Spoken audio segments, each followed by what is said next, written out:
l'essentiel des opérateurs qui ont commis des attentats au cours des 2 dernières années ne sont pas des réfugiés. Une partie sont des convertis, donc nés à la maison. Les autres sont nés sur notre territoire et entre 2 cultures. Et pour l'essentiel, c'est des gens qu'on a empêchés de partir en Syrie et pas des gens qui en sont revenus.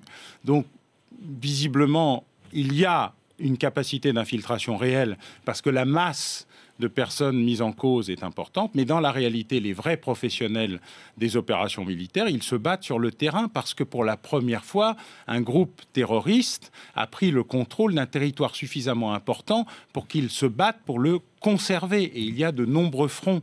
Donc, ce que nous avons en général comme opérateurs terroristes, c'est du 2e choix ou du 3e choix, ou des gens qui ne sont même pas allés sur le terrain. Ce dont Daesh a besoin, et je pense que Daesh est plutôt un groupe militaire barbare qu'une organisation terroriste au sens traditionnel du terme. Qu'il faut combattre sur le terrain, d'ailleurs, Daesh, selon vous? Si on en a les moyens, bien sûr, mais la solution Daesh n'est ni à Damas, ni en Libye. Elle est probablement en Arabie Saoudite. C'est là où il faudra discuter de la question Daesh.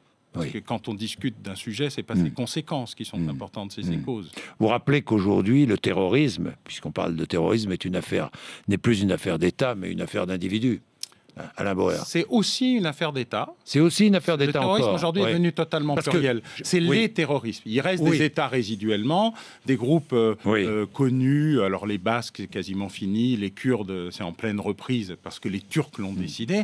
Mais on a aujourd'hui beaucoup d'hybrides, des gangsters terroristes, depuis Khaled Kelkal, il y a 20 ans déjà, Mohamed Merah, les frères Kouachi, et puis beaucoup de lumpen terroristes, des terroristes du pauvre qui sortent de chez eux avec une machette, une voiture, une tractopelle et qui partent à l'assaut d'un abribus, d'un commissariat de police ou d'un militaire qui sort de sa caserne. Donc aujourd'hui, on est devant la diversité du terrorisme. Il n'y a plus de terrorisme d'État comme avant la chute du mur de Berlin.